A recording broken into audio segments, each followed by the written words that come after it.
আজ প্রাইম টাইমে আমাদের সঙ্গে রয়েছেন কল্যাণ বন্দ্যোপাধ্যায়। কল্যাণবাবু নমস্কার। নমস্কার। কেমন আছেন? খুব ভালো। বিজেপি বিরোধী নিউজ করবে তো, তবে কিন্তু বলবো, নাহলে বলবো না। তো সব প্রশ্নের উত্তর দেবো। আমাদের রিপাবলিক তো মানুষের কণ্ঠস্বর। মানুষের কণ্ঠস্বর তো এখন তো বিজেপির বিরুদ্ধে কথাবার্তা বলছে। কোথায় তোমরা বলছো? মানুষের কথা আমরা বলতেছি। আচ্ছা, আপনি আছেন কেমন? খুব ভালো। আপনাকে দেখে একটা অন্য জিনিস মনে হচ্ছে। রবীন্দ্রনাথের সেই কবিতাটা, একা কুম্ভ রক্ষা করে নকল বুদ্ধির গড়। সবাই দিদি আছে, মমতাদির নামে সব হয়।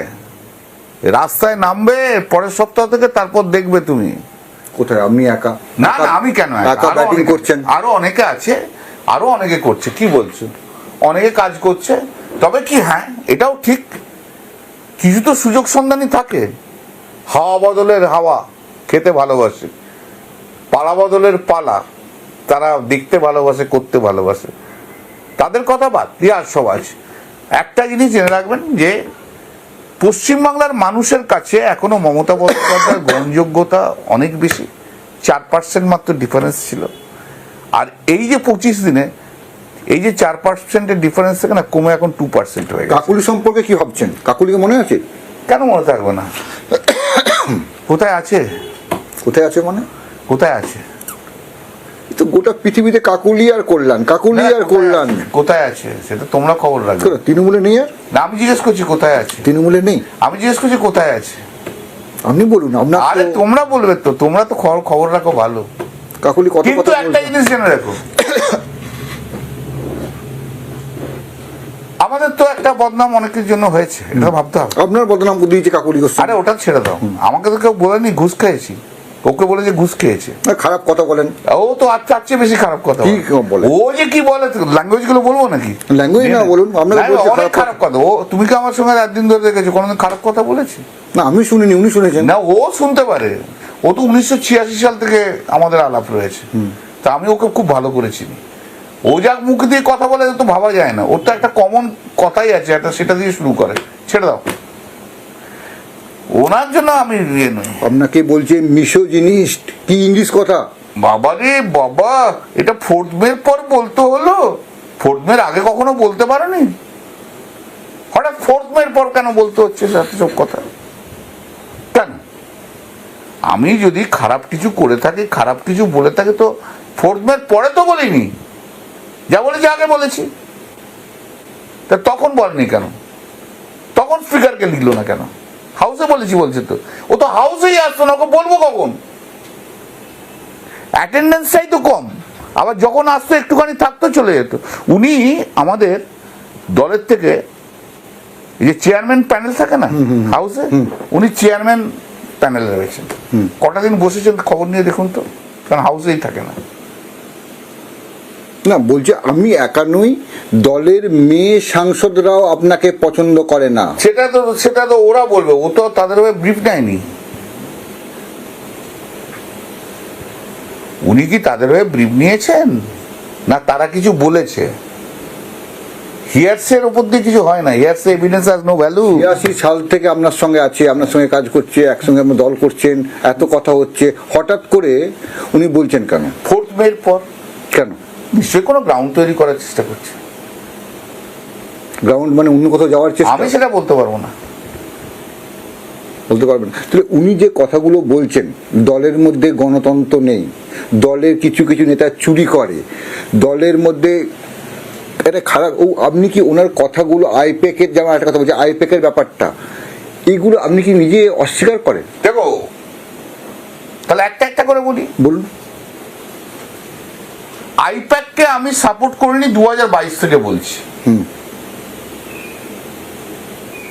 এটা তো সর্বজন বিদিত, আপনারাও সবাই জানেন। কি পিকে কে আমি সমর্থন করতাম না, সবাই জানে। কিন্তু আমি যখন থেকে বলছি আইপ্যাকের দিয়ে দল নষ্ট হচ্ছে, তখন তো ওনারা কেউ মুখ খুলে বলেননি। আজকে কেন বলছেন 4th মের পর? কেন সেদিন আমার সমর্থন? আমি তখন একলা ছিলাম দলে, যে একলা এই কথাটা বলে গেছি। এখন কেন মুখ খুলছেন? অনেকেই মুখ খুলছে। এখন কেন? আমি এই যে কথাটা এখন বলছি, এটা তো আমি আজ থেকে 4 বছর আগে বলেছি। তখন তো সমর্থন করা উচিত ছিল, বলা উচিত ছিল। এবং 2024-এ যখন লোকসভা নির্বাচন হয়, তখন আমি আর মহুয়া মৈত্র ছাড়া সবাই আইপ্যাকের সাহায্য নিয়েছে, কাকলি ঘোষদেরও নিয়েছে। কেন নিয়েছিলেন? আমি সমর্থন করি না বলে আমি বলেছি না, আমি নেবো না আপনাদের সাহায্য। তাহলে it is not a mandatory যে নিতেই হবে। আমি তো না নিয়ে তো জিতেছি রে ভাই, 1,75,000 ভোটে। আমি যদি এত খারাপ ভাই, তাহলে তুমি তোমার নির্বাচনের শেষ মুহূর্তে কেন আমাকে ডাকলে প্রচারে বারাসাত পার্লামেন্টে? আমি তখন আমার নির্বাচন শেষ করি, জানো না আমি খুব ক্লান্ত, বলো না তোমাকে আসতেই হবে, তুমি না হলে আমার হবে না। আপনি কি তুমি কথা বলেন? হ্যাঁ, মানে ঘনিষ্ঠ সম্পর্ক তো আপনার। হ্যাঁ, আমি তো মানে কি রে, তো তুই টাকারই হয়, তুই টাকারই করে কথা বলতে, আমার তো অনেক দিনের বন্ধুত্ব, আজকের তো আর নয়। বন্ধুত্ব ছিল কোনো কালে? আমি বলবো না যে ছিল না, এখন তো মনে হচ্ছে হয়তো ছিল না। উনি বলছেন আমি ভদ্র মহিলা। ওর ছেলেরাও তো আমাকে ওর সামনে ওর সম্বন্ধে অনেক অভিযোগ করেছিল, ওর সামনেই করেছে, সেটা তো আমি এখন বলতে চাই না, ছেলেদের টানাটানি করতে চাই না, ছেড়ে দাও, ওর সম্বন্ধে না বেশি বলাই ভালো। কাকুলি নিয়ে আপনি কি মুখে স্পিক নট হয়ে না যাচ্ছে? না, আমি তো যা বলার কাজ, তো 3 দিন ধরে আর কত বলবো, এক এক কথা বলতে বলতে তো মুখে একটা তো ইয়ে লাগে না, নতুন কথা বলো, নতুন এসব নতুনে যাই, নতুন কি কথা? আর তুমি এটা বললে যে দলের অনেকের সম্বন্ধে ইয়ে রয়েছে, ওই করাপশন চার্জ নিয়ে বল, জিজ্ঞেস করুন। অনেকের সামনে প্রায় সবার সম্পর্কে চলে এসছে। আমি জানি না, ওসব ছাড়ো, সবাইকার সম্বন্ধে বললে তো আমি জানি না, প্রমাণ দিয়ে কথা বলতে হবে, তা নাহলে বলতে হবে না। কিন্তু আমি একটা জিনিস পরিষ্কার, কাকুলিও কিন্তু টাকা খেয়েছিল 5 লাখ টাকা নারদাতে, এবং সেই ভিডিও দেখেছো, সে এসে বলেছে আগামী দিন আপনাদের কাছ থেকে অনেক কাজে এক্সপেক্ট করে, এটা অ্যাডভান্স দিয়ে গেলাম, ইটস এ ব্রাইব। বলছে হ্যাঁ হ্যাঁ ঠিক আছে, সে ভিডিও দেখা আছে, সবাই দেখেছে, আমরা সবাই দেখেছি। সবাই দেখেছে। তাহলে ঘুষটা প্রথম কে খেলো? প্রথম কারা ঘুষ খেলো বলো তো? পশ্চিমবাংলার তৃণমূল কংগ্রেসের থেকে। পশ্চিমবাংলা প্রথম ঘুষ সামনে আসাটাই তো ঘুষ খা, মানে আমি ওটাই ধরছি, সামনে এলো কোনটা? নারদাতে কাকলির ঘুষ খা সামনে এসছে, কাকলি তো ইন্সপায়ার করে দিল সবাইকে, নে খা। আর সেই খাওয়াটা চারিদিকে ছড়িয়ে গেল চারিদিকে, ছড়িয়েছে, হয়েছে, মানুষ আমাদের এগেনস্টে গেছে, তো দিস ইজ দ্য রিজন। আর মোদিজির কিছুটা ক্যারিজমা আছে, সেটা রয়েছে, এটা অ্যাকসেপ্ট করতে হবে এখনো পর্যন্ত।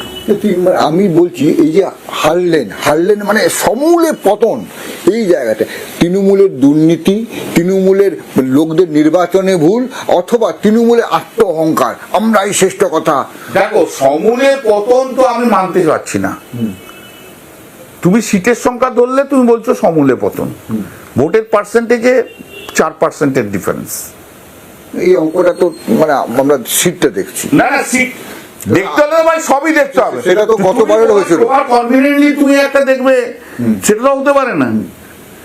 দেখতে হলে আমি সবই দেখবো, দেখতে হলে তো আমি সব পুরো অ্যাঙ্গেলটা দেখবো, পুরো অ্যাঙ্গেলের মধ্যে 4%-এর ডিফারেন্স। সংসদীয় রাজনীতিতে আমরা ক্ষমতায় নেই, নেই, আরে মেনে নিচ্ছি তো, তাতে কি হয়েছে? সংসদীয় ইয়েতে রাজনীতিতে ক্ষমতায় চিরকাল থাকতে হবে, যদি কোনো রাজনীতিবিদ মনে করেন সে ভুল, সংসদীয় রাজনীতিতে ক্ষমতায় চিরকাল কেউ থাকতে পারে না। আপনারা তো নিজেদের দোষে আছেন, দোষ হলেই তো তবে যায়, একটা সময় তো দোষ হলেও যাবে। 2029-এ বিজেপিও চলে যাবে দিল্লি থেকে, লিখে রেখে দাও। এত তাড়াতাড়ি আপনারা চলে গেলেন, মানুষের আবার 15 বছর এত চুরি করতে হলো? চুরি করতে হলো কি, কে চুরি করেছে না করেছে তার ফ্যাক্ট দিয়ে, ফিগার দিয়ে তাদেরকে প্রসিকিউট করো, আমি কোনো আপত্তি নেই, আমার কিছু please let me here. Either তুমি বলতে না, তুমি প্রশ্ন করো। না, আমি তো আপনার প্রশ্ন উত্তর শুনতে এসেছি, কথা আমাকে শেষ করতে দেবে তো। যারা ঘুষ খেয়েছে, যারা টাকা বানিয়েছে, তারা তাদের বিরুদ্ধে যা পদক্ষেপ নেবে যে কেউ, আমি তার সঙ্গে কোনো ডিসএগ্রিমেন্ট করব না, সত্যিকারের চুরি হয়ে থাকে। দারুণ দারুণ দারুণ কথা। কারণ আমি নিজে সততার সঙ্গে একদিন রাজনীতি করে এসেছি। আমার চাল চলন কি সব তোমরা দেখেছো। স্টিল আই অ্যাম পলিটিক্সে যারা আছে তাদের মধ্যে, পলিটিক্সের যারা আছে professional, I am an highest income tax pay. এর আগেও বলেছেন, আমি গর্বও করেন। হ্যাঁ, না, কারণ আমি রোজগার করি, আমি ট্যাক্স দিই। আমি ট্যাক্স না দেওয়া লোক নই, তাতে আমি এই জীবন যাপন করি। আমার স্ত্রী 50,000 টাকা শাড়ি পরে কখনো ঘোরে না। কে করে? যাদের নাম বলছো তারা ঘোরে। আবার তো সেই জায়গায় চলে গেল। যাও না, কি রোজগার তার, কি রোজগার? ট্যাক্স রিটার্নটা দিক না। একই কথা তো আপনাদের দলের যে এখন আছে। এবার বলি, যারা করাপ্টেড যারা আছে ধরবে, কোনো অসুবিধা নেই, কিন্তু তৃণমূল ভাঙেনি, তৃণমূল ঠিক আছে। কিছু আছে ধান্দাবাজ যারা সত্যি সত্যি করাপশন করেছে, তারা এখন যাওয়ার পথে, যাক তারা। না না, এটা তো কল্যাণ বন্দ্যোপাধ্যায়ের ব্যক্তিগত ব্যাটিং এবং একটা আকাশ কুসুম কল্পনা। তৃণমূল কোথায় আছে? আছে কোথায়? আরে দূর বাবা, দাঁড়াও না, নেক্সট উইক থেকে দেখতে থাকো। আমি এখন এখানে আছি, আমি মানবো না যে তৃণমূল নেই। আপনি যতই গায়ের জোরে কথাবার্তা বলুন, আপনি মুখের জোরে চিৎকার করে কথা বললে আমি মানবো না যে তৃণমূল নেই। সেটব্যাক হয়েছে, সেটব্যাক হলে সময় একটু লাগে। আপনার বাড়িতেও সেটব্যাক হলে আপনাকেও দাঁড়াতে একটু সময় লাগবে। দাঁড়ান মশাই, আরে কল্যাণ ব্যানার্জি ছাড়া রাস্তায় কেউ নেই। আছে, আসবে, গিয়ে আসবে, আসবে, আসবে। আমি দেখতে, আমি খালি আপনাকে দেখতে পাচ্ছি। আমাকে আমার ভালো লাগছে, তুমি যে কথাগুলো বলছো আমার ভালো লাগছে শুনতে, কিন্তু আরো আছে, দেখতে হবে। নেক্সট উইক থেকে তুমি দেখে নেবে, যাও। নেক্সট উইক থেকে একদম দেখতে থাকো, গোটা বিশ্ব দেখতে থাকো, দেখতে থাকো, দেখতে থাকো, দেখতে থাকো, দেখতে থাকো, দেখতে থাকো। আর নেক্সট উইক থেকে সেই যে প্রোগ্রাম যখন শুরু হবে, যারা তৃণমূল লাভার তারা কিন্তু ঠিক চলে আসবে। আর যারা ধান্দায় আছে, এখান থেকে ওখানে যাব, বিজেপিতে যাব, তারা আসবে না হয়তো। দেখতে থাকো, আর মানুষ আছে সঙ্গে, দেখতে থাকো, ওয়েট করো। একটা আপনার যা বয়স, এই বয়সে আপনি মাঠে খেলছেন, বাকি যাদের বয়স কম, অভিষেক বন্দ্যোপাধ্যায় কোথায়? অভিষেক বন্দ্যোপাধ্যায় নামবে, কোথায় নামবে? নামছে কাল পরশু। আরে অভিষেক আরে বন্দ্যোপাধ্যায় কাল পরশু থেকে নামছে, দেখতে থাকো না ভাই, একটু ধৈর্য ধরো, একটু ধৈর্য ধরো, দেখতে থাকো। না, আমরা তো দেখছি। হ্যাঁ দেখো না, আবার আমি তো আজকেই বলছি, দেখতে থাকো, অভিষেক বন্দ্যোপাধ্যায় নামছে বলছি। হ্যাঁ, আমার কথা শুনুন। হ্যাঁ। তৃণমূলের প্রত্যন্ত এলাকার যত গ্রাম আছে, মানুষজন বলছে, এরা একটা কথা বলছে যে অভিষেক বন্দ্যোপাধ্যায় একাই দলটাকে শেষ করে দিল। এই সমস্ত কমেন্টের আমি কোনো উত্তর দিতে পারি না, এসব কমেন্টের উত্তর দিতে পারবো না। মানুষ গ্রহণ করেনি, সেটাই হচ্ছে কারণ। তাতে শুধু অভিষেককে দায়ী করে কোনো লাভ আছে? অভিষেক কি বলেছে চুরি করতে ওদের? অভিষেক কি বলেছিল যে কাকলিকে নেওয়া 5 লাখ টাকা ঘুষ খাও? কি অভিষেক কি বলেছে ওই পাট খেতে টাকা রাখো? অভিষেক কি বলেছে আনঅথরাইজ কনস্ট্রাকশন করো? কেন অভিষেকের নামে দোষ দিচ্ছ? শুধু অভিষেকের নামে দোষ দিয়ে কি হবে? আর সব বোকা, ইডিয়েট। অভিষেক বলেছে বলে বিয়ে করতে যাবে?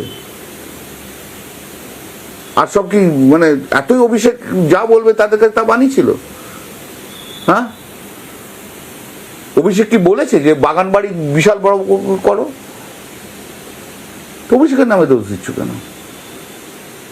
তার মানে সমস্যাটা কোথায় হয়েছে জানো তো? একটা জায়গায় আমার যেটা মনে হয়েছে, অভিষেক যে লোকগুলোকে চুজ করেছিল, আর যারা ওকে নিয়ে বেশি সেনাপতি লিখেছিল, তারাই অভিষেককে ডুবিয়েছে। লোক চিনতে ভুল করেছে। হ্যাঁ, একটু ম্যাচুরিটির দরকার হয়, একটু কম বয়স থেকে। আর ধাক্কা না খেলে লোক চিনতে পারবে না কোনোদিন। সুসময়ে লোক চেনা যায় না, সেটা আমিও অনেক ভুল করেছি, অনেক লোককে চিনতে ভুল করেছি। তো অভিষেকের একার দোষ না, আমারও দোষ আছে। আজ তো অনেককেই দেখছি যে তারা যাওয়ার জন্য অস্থির হয়ে রয়েছে।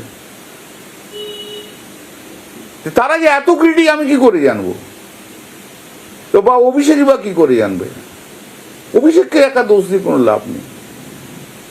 শোনো, সবাই লুটে পুটে খেয়ে নেবে, কোটিপতি আরো অনেক কিছু হয়ে যাবে, যেটা তোমরা বলছো, সবাই বলছে। আগে কিছু ছিল না, মাটির ঘর ছিল, এখন 5 তলা বাড়ি করেছে।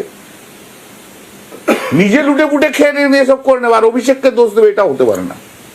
তৃণমূলের আন্ডারে গোটা রাজ্যের ম্যাক্সিমাম জায়গাটা ছিল, পঞ্চায়েত, পুরসভা, রাজ্য এবং সর্বস্তরে চুরি হয়েছে।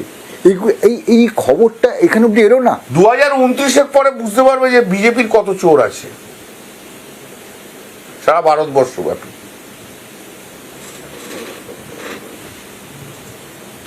আমরা 2029 অব্দি অপেক্ষা করবো। করতে তো হবে। রাজনীতি তো একদিনের খেলা নয় রে বাবা, রাজনীতি তো অনেক খেলা, রাজনীতি তো পাল্টে পাল্টে যায়। 2024-এ আমরা 29টা সিট পেয়েছিলাম, আজকে 2026-এ এসে বিধানসভায় আমরা 80টা সিট পাচ্ছি। এটা তো অস্বীকার করলে হবে না। তার 2 বছরের মধ্যে অনেক পরিবর্তন হয়েছে। যেমন ভাবে কাউন্টিং এর সময়, শোনো, কাউন্টিং এ যেভাবে মার ধাক্কা দিয়ে বার করে দেওয়া হয়েছে নিয়ারলি 70-75টা সিটে, এটাও তো একটা অদ্ভুত ঘটনা ঘটেছে না? এটাও তো হয়েছে যে ওই আন্ডার অ্যাডজুডিকেশনে ধরো 7,500 নাম বাদ গেছে। 7,500 নাম বাদ যাওয়ার পরে অ্যাপিল করেছে, সেখানে ক্যান্ডিডেট হারছে 862টা ভোটে। তারও তো এফেক্ট আছে, সেটাও তো দেখতে হবে। তো বিভিন্ন অ্যাঙ্গেল থেকে। এটাও কি করে হয় ভাই? ফাইনাল ভোটার লিস্ট ডিক্লেয়ার হয়ে যাওয়ার পর 28শে ফেব্রুয়ারির পরে সমস্ত কিছু হয়ে যাওয়ার পর বিজেপির 7 লক্ষ নাম কি করে অ্যাড হয়? বাঞ্চা বস্তা করে নিয়ে গেছে সিইওর অফিসে, সেই সিইও 7 লক্ষ নামকে অ্যাড করে দিয়েছে। একটা ইনকোয়ারি হয়নি, একটা ইনভেস্টিগেশন হয়নি, আন্ডার দিয়ে একটা ইনকোয়ারি করতে হবে। কে সিইও? সেই সিইও এখন চিফ সেক্রেটারি। সিইও থাকতে চিফ সেক্রেটারি। তার মানে কতটা বায়াসছে, কতটা ফেভারিটিজম। না, এই অভিযোগ তো আপনি আগেও বলেছেন। না, আমি আগেও বলেছি, তুমি তো আর নাওনি, তুমি নাও না, এইরকম অভিযোগ তো আমরা আছে, অভিযোগ আছে, বলবো আবার তো বলতে হবে, ভুললে তো চলবে না। এই অভিযোগ তো আগেও ছিল, তাহলেও আজকে তুমি করছো কেন? আজকে 25 দিন পরে এসে করছো কেন? এই অভিযোগ তো আগেও ছিল, তাহলে আজকে আমার ইন্টারভিউ নিচ্ছ কেন? এখন দেখছি মার্কেটে আপনি একা দৌড়াচ্ছেন। না, আমি আছি, আরো অনেকে আছে, আমার ছেলেও তো করছে, প্রচুর খাটছে, 2 দিনের ছুটিতে গেছে, ও তো খাচ্ছে, আমার পুরো গ্রুপ খাচ্ছে, আরো অনেক আমাদের লিডার আছে, তারা করছে। এই তো চন্দ্রিমা আছে, মলয় আছে। কোথায়? আমি তো আজকে না দেখতে পাচ্ছি, আমি দেখতে পাচ্ছি না। আমি দেখতে পাচ্ছি, তুমি দেখতে পাবো কেন? আছে, শোভনদার মতো লোক আছে। হ্যাঁ, এই শোভনদার মতো লোক যাদেরকে আপনি বারবার শোকেসের সামনে দেখাচ্ছেন, সৎ লোক। আর তুমিও তো আমাকে শোকেসের সামনে দেখাচ্ছ, দিয়ে বাকিদের লুকোবেন কোথায়? যা শোনো, যা আছে তারটা হবে, কিন্তু পার্টি ঘুরে দাঁড়াবে মমতা, একদম 100% শিওর, লিখে রেখে দাও। 6 মাসের মধ্যে অনেক নিউজ। অজয় মুখার্জির নাম শুনেছেন? কেন শুনবো না? আমি 1968-এ, আমি তখন ক্লাস 8-এ পড়তাম, চিফ মিনিস্টার ছিলেন, উনি তমলুকের মানুষ ছিলেন, আমার বাবা তো সার্কেল ইন্সপেক্টর তমলুক ছিল। কেন শুনবো? তার একটা দল ছিল। অজয় মুখার্জিকে কিভাবে লাথি মেরে সিপিএম বার করেছিল সেটা জানো? তার একটা দল ছিল, কি দলটার নাম কি? বাংলা কংগ্রেস। মেদিনীপুর থেকে মুখ্যমন্ত্রী হলো আবার শুভেন্দু। না, মেদিনীপুর থেকে, আরে দাঁড়াও না, কথাটা শেষ করতে দাও না। বলুন। মেদিনীপুর থেকে মুখ্যমন্ত্রী হলে পুরো টার্ম শেষ করতে পারে না, কিন্তু অন্য কেউ কিন্তু পিছনে ঠিক টেনে দেয়, কিন্তু এটা মনে রাখো। আপনি কিন্তু ঘুরিয়ে ফিরে, আমি তো বলে দিলাম, এটা মনে রাখো। যে মুহূর্তে অজয় মুখার্জির কথা বললাম, আমি সে Ajay Mukherjee was honest man. Ajay Mukherjee political man. তার দলটা নেই, কিন্তু বাংলা কংগ্রেস নেই। না, নেই, তাতে কি হয়েছে? সেটা অনেক, প্রণব মুখার্জির দলও নেই। শুভেন্দুকে মেসেজ পাঠিয়েছেন কে? আপনি? না, শুভেচ্ছা দিয়ে না, ভালো কাজ করুক, শুভেচ্ছা সবসময়তেই থাকবে, কিন্তু ওকে পাচ্ছি না শুভেচ্ছা দিতে। কেন? কারণ এরকম একটা অটোক্রেট চিফ মিনিস্টার তো পশ্চিমবাংলায় আসেনি। এই কদিনে এসে বুলডোজার দিয়ে সব ভেঙে দিতে হবে উইদাউট নোটিস। সংবিধানের কোনো ইয়ে নেই। এই কদিনে এসে হকার উচ্ছেদ করে দিতে হবে। এই কদিনে সেই তৃণমূল কংগ্রেসের পার্টি অফিস তুলে দিতে হবে, এই কদিনে এসে হাজার হাজার কেস দিয়ে দিতে হবে, যাদের একদিন দুদিনের মধ্যে বেল হয়ে যাচ্ছে কতটা ফলস কেস। এই কদিনে এসে হিউম্যান রাইটস ভায়োলেট করতে হবে, হ্যান্ডকাপ পরিয়ে সবাইকে ঘোরাতে হবে। দাঁড়াও, হ্যান্ডকাপ করে ঘোরাতে হবে। তা এই কদিনে এসে কোমরে দড়ি বাঁধিয়ে বাজারে ঘোরাতে হবে। Do you support breach of human right? না তুমি সাপোর্ট করো কিনা, না তুমি সাপোর্ট কিনা করো। হিউম্যান রাইট নেই, হিউম্যান রাইট কোটি কোটি টাকা লোকের পকেটে থাকবে, সেটা হিউম্যান রাইট নয়। ক্রিমিনাল ক্রাইম করিয়ে তার জন্য একটা প্রসিডিউর অফ ল আছে, সেই প্রসিডিউর অফ লটাকে ফলো করতে হবে। তুমি তাকে জেলে পড়ো না, কি আছে? ভাই ওসব কথা বলে লাভ নেই, ওসব গরম গরম কথা বলে লাভ নেই। ইস্যু থেকে সরে যাও না, গরম গরম না না ইস্যু হচ্ছে, ইস্যু ও ক্রাইম করেছে বলে তো তুমি অ্যারেস্ট করবে। অ্যারেস্ট করতে এসে তুমি তাকে দড়ি বেঁধে সারা গ্রাম ঘোরাবে, এতে কোন হিউম্যান রাইটে কোন জায়গায় কি করা উচিত? না যেমন প্রসিডিউর তুলবে, যে প্রিজন মানে তুলবে তোমার ইয়েতে নিয়ে যাবে। কোন আইনে আছে ভাই হ্যান্ডকাপ পরে? কোন আইনে আছে রাত্রি 2টোর সময় একটা পলিটিক্যাল ওয়ার্কারকে তুলবে যার এগেইনস্টে কোনো করাপশন হয়নি? হয়নি নো না, আপনি চোখ বন্ধ করে আছেন। না না, আমি ভিতরে আসতে হবে। আমি ওকে সেই তুমি যে মাত্রার নাম্বার দিতে চাইছো আমি নাম্বার দিতে পারলাম না। না, আপনি শুভেচ্ছা পাঠাতে পারেন না। না শুভেচ্ছা কিসের? শুভেচ্ছা তো এত আরে ভাই এটা তো একটা মানবিক সম্পর্ক। এত মানুষ শুভেচ্ছা দিয়েছে না, আমার শুভেচ্ছা কোথাও লাগবে না, ও অনেক পিছনে এত ভিড়ে থাকবে কেন? আমরা সেই মালা ডেড বডি দেখবে কোনো যখন সেই কোনো সেলিব্রিটির মৃত্যু হয় তখন সেই মালার পর মালা থাকে না, মালার পর প্রথম মালাটা কাউন্ট হয় আর লাস্ট মালাটা কাউন্ট হয়। তো আমার আর বাকি মালাগুলো কেউ ধরেই না, দিচ্ছে দিচ্ছে দিচ্ছে সবাই ফর্মালি যে দিয়ে আসে একবার করে। তো আমার ওই ফর্মাল থাকার দরকার নেই, ভালো থাকুক, ভালো করে পশ্চিমবাংলা চালাক যদি হিম্মত হয়। দাঁড়ান, আমি দাঁড়াও না, বলতে দেবো, তুমি তো বলতেই দেবে না বলছো। বিজেপির বিরুদ্ধে কোনো কথা শুনতেই চাও না। শোনো না, ভালো করুক, ভালো করে পশ্চিমবাংলা চালান, আইন মেনে পশ্চিমবাংলা চালান, গিমিক করে নয়। গিমিক করে নাটক করে না মুখ্যমন্ত্রীর পোস্টে কাজ করা যায় না। আইন মাফিক কাজ করুক, মানুষ গ্রহণ করবে। আইন মাফিক না কাজ করলে মানুষ গ্রহণ করবে না, এটা তো সত্যি কথা। তুমি একদিনের রাজা হতে পারো, 5 বছর থাকতে পারো, 10 বছর, তারপর তো চলে যেতে হবে আইন না মানলে। আপনি একটা অন্য ধরনের বিবেকের ভূমিকা অভিনয় করছেন না? কোনো বিবেক না। এই একটু আগে দেখুন, আপনার যে দল, আপনি যে দলের হয়ে মূল খেলছেন, তাদেরও কিন্তু সরে যেতে হয়েছে। আমাদের বিবেক নেই, আবার এখন বলছো বিবেকের। আপনি বিবেকের জায়গা থেকে যাচ্ছেন, আপনি কখনো কখনো পাল্টাচ্ছেন। আমি এটা আমার কাছে কনস্টিটিউশন, আমার জীবনে 45 বছর প্রফেশনে এটাই আমার সব। সংবিধান অনুযায়ী যদি কেউ কাজ না করে আমি তাকে সাপোর্ট করি না। আইন অনুযায়ী যদি কেউ না কাজ করে তাদেরকে আমি সাপোর্ট করি না। কেউ যদি চুরি করে আমি তাকে সাপোর্ট করি না। করেছেন এতদিন বলেছেন? কোনোদিন আমাকে দেখেছো? কোনোদিন এতদিন আমাকে দিদির কোনো তো অসততা নেই, দিদির কোনো অসততা নেই। দিদি ভালো, দিদি ইজ অনেস্ট, অফকোর্স দিদির কোনো অসততা নেই। অসততা ছিল বরঞ্চ শুভেন্দু অধিকারীর মধ্যে, যখন ওর ক্যাবিনেট মিনিস্টার ছিল। বাকি সব সৎ ছিল। আমি বলছি না বাকি সৎ ছিল কি অসৎ ছিল তুমি বুঝে নাও। আপনার সঙ্গে শুভেন্দুর রাগ আছে, আমার খারাপ, আর বাকি সব ভালো। শুভেন্দুর সঙ্গে আমার খুব ভালো সম্পর্ক ছিল, কোনো খারাপ সম্পর্ক ছিল না। শিশিরদাকে আমি প্রচুর শ্রদ্ধা করি, এখনো করি। হয়তো পলিটিক্যাল স্পিচে কোথাও কিছু বলে ফেলেছি, সেটা অন্য কথা। এরা করি দিব্যেন্দুর সঙ্গে আমার ভালো সম্পর্ক ছিল, জিজ্ঞেস করে নিও। যে যার জায়গায় সে সব তার জায়গাটা, কিন্তু রাজনৈতিক জায়গাটা তো আলাদা। আর শুভেন্দুর সঙ্গে আমার কখনো ব্যক্তিগত খারাপ সম্পর্ক ছিল না। আর শুভেন্দুকে আমিই বলতাম 2015-16 জিজ্ঞেস করে নিও না, ধৈর্য ধরে থাক না, তুই তো মমতা বন্দ্যোপাধ্যায়ের পরে তৃণমূল কংগ্রেসের মুখ্যমন্ত্রী তুই হবি, কেন তুই চিন্তা করছিস?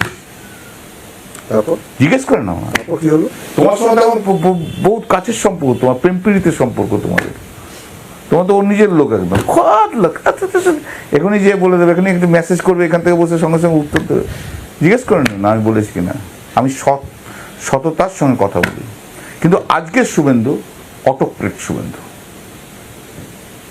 এই যে গিয়ে যারা খারাপ কাজ করছে তারা ধরছে, ধরুন না, যারা তৃণমূলের অফিস ধরাটা প্রসিডিউর, লিগ্যাল প্রসিডিউর মেনটেন করে করতে হবে। আমার তো সেটাই বক্তব্য।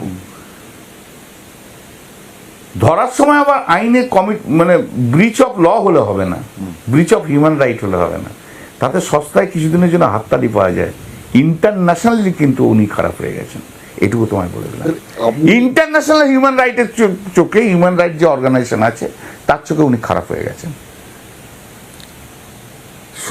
আরএসএস পছন্দ করছে তো, আরএসএস পছন্দ করছে তো বুলডেজার দিয়ে দোকান ভাঙা।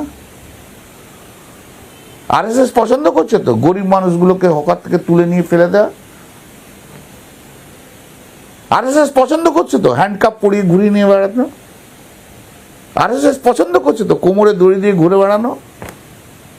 তোমার তো অনেক, তুমি তো একদম, তোমাদের চ্যানেল তো ভীষণ ইনফ্লুয়েন্সিয়াল চ্যানেল। খবর নিয়ে দেখো তো 25 দিনের মধ্যে আরএসএস এর কি ভিউ হয়েছে। আরএসএস এর সঙ্গে ইন্টারভিউ এখন হচ্ছে না। আমি যা বলছি তাই আমার ইন্টারভিউতে তো আমি তো আমার ইন্টারভিউতে শুধু আমার কথা বলবো, তোমার কথা বলবো না, অন্য কারোর কথা বলবো না। তোমার সব স্বাধীনতা থাকবে, আমার কোনো স্বাধীনতা থাকবে না, সেটা হতে পারে না। আরে ভাই আমিও তো পুরোটা নিয়ে বলছি, আমিও তো পুরোটা নিয়ে। তুমি প্রশ্ন করবে, তুমি আমাকে উত্তরটাকে লিমিটেড করতে পারো না। আমি কি উত্তর দেবো না দেবো, it is up to me. আচ্ছা ঠিক আছে, আপনি আপনার মতো উত্তর দিন। কিন্তু যেটা আমার প্রশ্ন, এই শুভেন্দু অধিকারীকে আপনি ছেড়ে দিলেন দল থেকে, আপনার দল থেকে চলে গেল কেবলমাত্র অভিষেক বন্দ্যোপাধ্যায়কে ভাবি মুখ্যমন্ত্রী করার জন্য আপনার দল তো চাইছেন। তোমার এই কথাটার মধ্যে আমি একটু ডিসএগ্রি করছি। শুভেন্দু অধিকারীকে আমরা ছাড়িনি, শুভেন্দু অধিকারী নিজেই চলে গেছে। পরিবেশ তৈরি হয়েছে। কি পরিবেশ তৈরি হয়েছিল সেটা শুভেন্দু বলতে পারবে, আমি বলতে পারবো না। আবার 2020-তে যখন শুভেন্দু অধিকারী চলে যায়, তখন অভিষেক ব্যানার্জিকে আমরা মুখ্যমন্ত্রী করব এমন কোনো কথা বলিনি, আজও বলছি না। ওর মুখ্যমন্ত্রী হওয়ার তাড়াহুড়োটা বেশি হয়েছিল। ও ভেবেছিল যে 2021-এই হয়ে যাবে, সেটা হয়নি, 2026-এ হয়েছে। ও ভেবেছিল 2021-এই হয়ে যাবে, ও যদি ছেড়ে চলে যায়, তাই জন্য করেছে। এখন 2026 এসে প্রচুর সাপোর্ট, ইলেকশন কমিশনের সাপোর্ট, ও সিআইএসএফ সিআরপিএফ এর সাপোর্ট, হাজার হাজার কোটি টাকা নরেন্দ্র মোদী দিয়ে তার খরচ করে হয়েছে। আমাদের সব হিসেব আছে। হ্যাঁ নিশ্চয়। তুমি শুধু একা খবর রাখবে না, আমি খবর রাখবো না? তুমি চ্যানেলে আছে বলে তুমি একা খবর রাখবে? আমাদের কোনো খবর থাকে না? হ্যাঁ না, আমাদের কাছে সব খবর আছে। সব খবর আছে তো। ঘরের লোক, তোমার তো খবর থাকবেই, তোমার তো খবর থাকবেই। কি ব্রেকফাস্ট করছে, কোথায় ব্রেকফাস্ট করছে, দুপুরবেলায় কোথায়, রাত্রিবেলায় কোথায়, সবই তো তোমার কাছে খবর থাকে বাবা। আপনার দলের লোক বলছে ফ্যান কাকলি ঘোষ বলছে অগ্নিমিত্রা পালের ফ্যান। ও তো অগ্নিমিত্রা পালকে তো গালাগাল দিয়েছিল, দেখছিলাম। অগ্নিমিত্রা পালকে বলেছিল কি মেয়ে, এই ভদ্রমহিলা কি 2-4টে শাড়ি চাপে, এ কে 2-4টে শাড়ি টাড়ি চাপে, তাও তো ভিডিও দেখলাম। তারপর তো বলেছিল অগ্নিমিত্রা, কার সঙ্গে কথা বলছেন আপনি বলুন, আমি মিসোজিনিস্ট?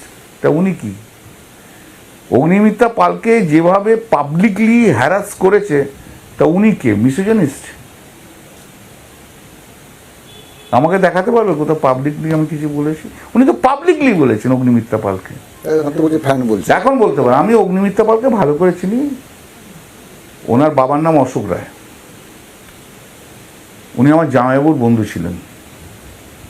তাই জন্য অগ্নিমিত্রা পালের প্রতি আমার একটা আলাদা অ্যাফেকশন, রেসপেক্ট যায় বলে। এখন তো রেসপেক্ট বলতে হবে, মন্ত্রী হয়ে গেছে, বাট আমি অলওয়েজ তাকে অন্য চোখে দেখি। আমার জামাইবাবুর বন্ধু ছিলেন। আমার জামাইবাবু ছিল ডাইরেক্টর অফ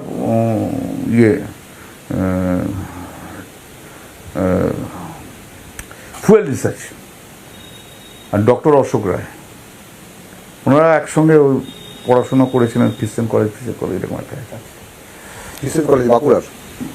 আর তুমিও তো বাঁকুড়ার ছিলে। তো আমি আমার জামাইবাবুর কাছেই ডক্টর অশোক রায়ের নাম শুনেছিলাম। তারপর আমি যখন এমএলএ ছিলাম, তখন ওনার সঙ্গে আমার কথা হয়েছে, ওদের স্টিল অথরিটি না কোথায় এরকম কি একটা ছিল। তা অশোকদাকে আমি মানে খুবই সম্মান করি, মানে ওনার বাবাকে আমি খুব সম্মান করি, যেহেতু জামাইবাবুর বন্ধু। হি ওয়াজ ভেরি নাইস ম্যান। আমাদের ইয়াং ডেজ, তখনও তো আমরা কলেজে পড়ি, কলেজে পড়াশোনা করি, তো দেখেছি। তা সেই জন্য অগ্নিমিত্রা পাল খুব, she belongs to a very respectful family. কখনো আমি তাকে হাই মানে কি বলবো, তো আমার ভাগ্নিদের বয়সী আর কি, আমার ভাগ্নিদের সঙ্গে বয়সী আর কি। অতএব তার সম্বন্ধে যখন খারাপ কথা বলেছিল আমার খারাপ লেগেছিল, বলিনি। এখন তো ফ্যান হয়ে গেছে। এখন বলছে ফ্যান হয়েছে কি লাইট হয়েছে আমি জানি না। কিছু কিছু বিজেপি লিডার, বড় লিডার যারা হয়তো মন্ত্রী হবে, তারা বলছে বিজেপির প্রায় অর্ধেক এমপি বিজেপিতে গিয়ে ধরাধরি করছে। আমি একটা কথা বলবো, 1 টাকাও বিজেপি নেবে না।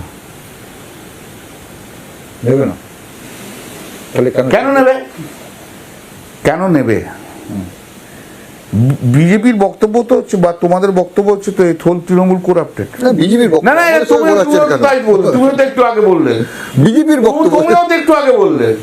তা হোল বিজেপি যদি, হোল তৃণমূল যদি করাপ্টেড হয়, এরাও করাপ্টেড, আমিও করাপ্টেড ওদের কথা অনুযায়ী, তাই তো?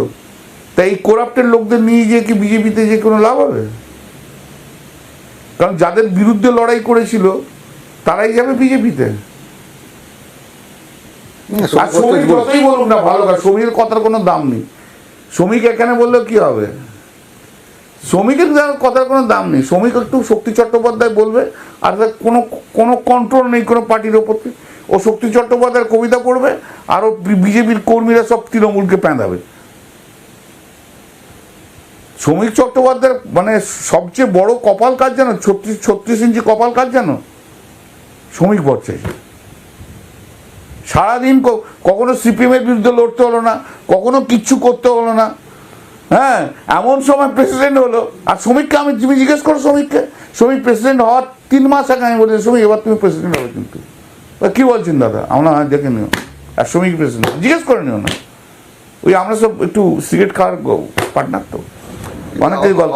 আপনি শ্রমিক ভট্টাচার্যের কপালটা বলছেন এত বড়, হ্যাঁ, কিন্তু আপনাদের দলের অভিষেক বন্দ্যোপাধ্যায়ের কপালটা তো এত বড়। আর তুমি সবসময় অভিষেককে নিয়ে এত কথা বলো কেন? অভিষেক কি তোমার শত্রু নাকি? তোমাদের ব্যক্তিগত শত্রু? সবসময় অভিষেককে নিয়ে কথা বলো কেন?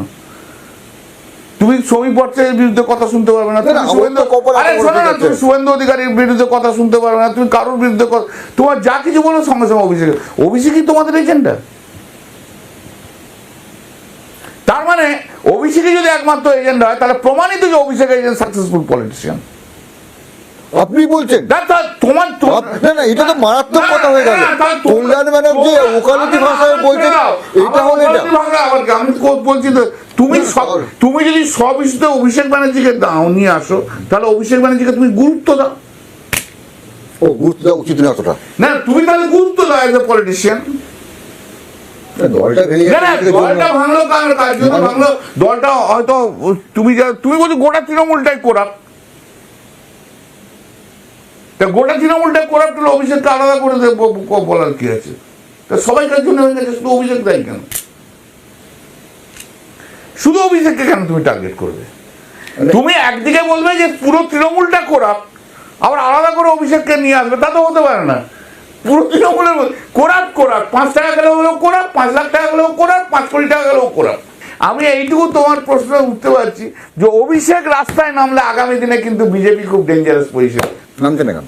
নামবে, অপেক্ষা করো না, একটু বললাম তো, একটু অপেক্ষা করো না, একটা নেক্সট উইকটা অপেক্ষা করো না। আপনার সঙ্গে আমি অনেকক্ষণ ধরে কথা বলছি, আপনি মাঝে মাঝে উত্তেজিত হয়ে যাচ্ছেন, রেগে যাচ্ছেন। আমি একটু আমার গলাটা না, আমি কথা বলে 5000 লোক এমনি শুনতে পাই, আমি উত্তেজিত হই না গো। What are you talking about me?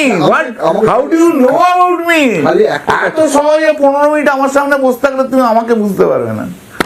Parliament speaker ही पूछते वरना वही बोले आपको समझने में मेरा 8 बरस हो गया, हम समझता नहीं, आप क्या करते हैं, हंसता है ना, एंग्री हो जाता है, हम तो समझता नहीं है। মমতা বন্দ্যোপাধ্যায় তো বুঝেছে, বুঝেছে বলি আপনাকে একা কানু বিনা গীত নেই।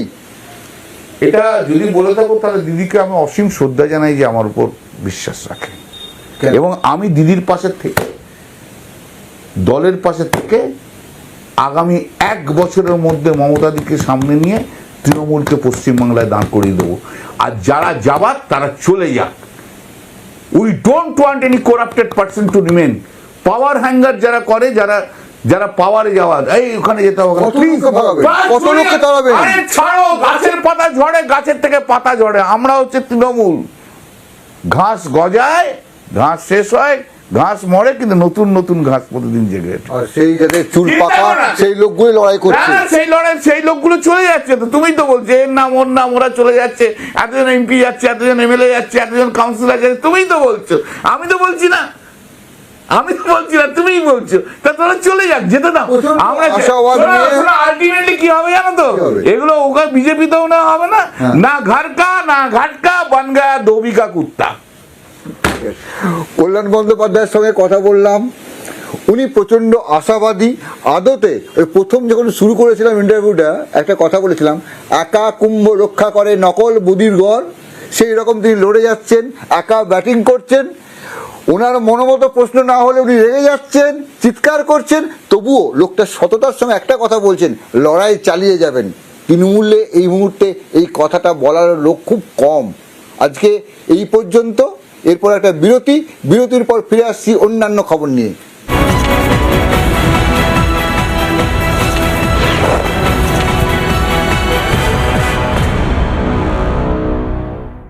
নানা ধরনের কন্টেন্ট দেখার জন্য লাইক করুন, শেয়ার করুন আমাদের ফেসবুক পেজ, সাবস্ক্রাইব করুন আমাদের ইউটিউব চ্যানেল। পাশাপাশি অন্যান্য ব্রেকিং নিউজের জন্য অবশ্যই চোখ রাখুন রিপাবলিক বাংলায়।